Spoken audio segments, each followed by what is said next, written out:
بسم اللہ الرحمن الرحیم۔ السلام علیکم۔ آج کی ولاگ میں ہم بات کریں گے کہ سپریم کورٹ کے فیصلے کے بعد لفافے صحافی جو ہیں وہ مصیبت میں پڑ گئے ہیں بیچارے۔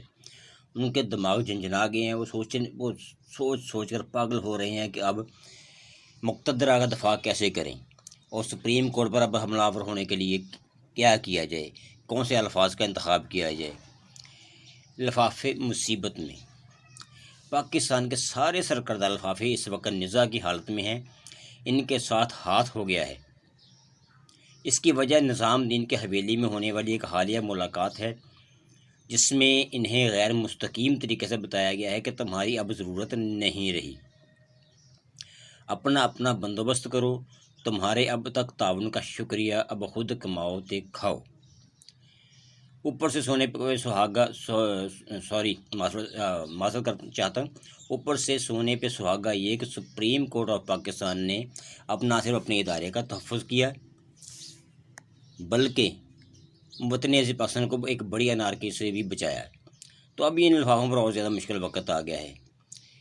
اس ملاقات کے لیے 50 کے قریب لفافے بلائے گئے، لفافے تڑپتے رہ گئے، لیکن میزبانوں نے نہ 9 مئی کا ذکر کیا، نہ عمران خان کے خلاف کوئی بات کی اور نہ تحریک انصاف کو غدار قرار دیا۔ ملاقاتیں کے لیے یہ کسی قیامت سے کم نہیں تھا، انہیں اپنے کانوں پر یقین نہیں آ رہا تھا کہ کیا ہو رہا ہے۔ اسی ملاقات میں میزبانوں نے آپریشن عزم استحکام کینسل کرنے کا بھی بتا دیا، کہا کہ انہیں اندازہ نہیں تھا کہ عوام اس حد تک آگے جا چکے ہیں، اتنے بپھرے ہوئے ہیں۔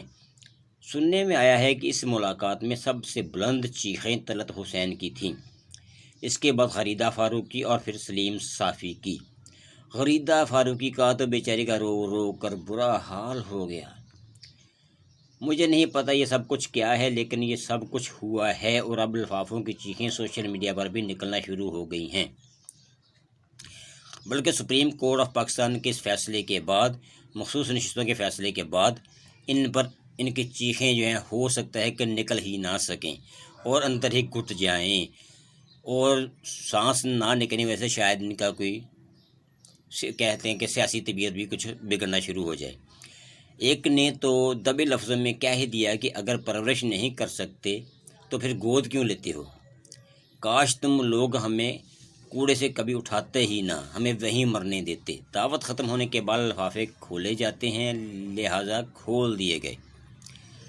پچھلے ہفتے امریکی ہواؤں کا رخ بھی تبدیل ہو گیا، پہلے کانگریس کی قرارداد، پھر جو بائیڈن کی لڑکھڑاتے ہوئے پبلک ڈبیٹ انقلاب اکتوبر کے اختتام یعنی 5 نومبر کو شیڈول کیا گیا ہے۔ اس سے پہلے یحییٰ خان کے لڑکے سامان سمیٹنے میں مصروف ہیں۔ اگین میں یہ کہوں گا کہ سپریم کورٹ آف پاکستان کے 8 ججز نے نہ صرف اپنے ادارے کو اور اپنے ادارے کی حرمت کو بچایا ہے، بلکہ انہوں نے وطن پاکستان کو ایک بڑی انارکی سے بھی بچا لیا ہے۔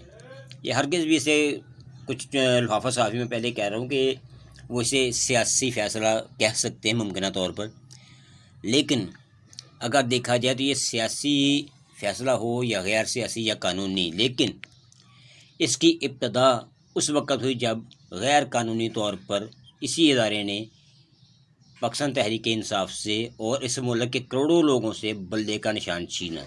سب سے متنازع فیصلہ یہ، اور اب اس کا جو سارا ملبہ ہے، سارے جج صاحبان مل کر ہیں، وہ اپنے چیف کو شاید بچانے کے چکر میں اس کا سارا ملبہ الیکشن کمیشن پر ڈال رہے ہیں کہ الیکشن کمیشن نے بلے کا نشان چھینے جانے کے فیصلے کی غلط تشریح کی۔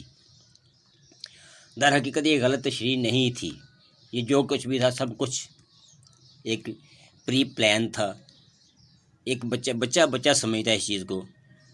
اب نہ جانے کیوں سارا ملبہ الیکشن کمیشن پر ڈالنے کی کوشش کی جا رہی ہے، لیکن خیر الیکشن کمیشن بھی اتنا بچہ تو خیر ہے نہیں کہ وہ اپنے گلے میں پھانسی کا پھندا ڈال لے گا۔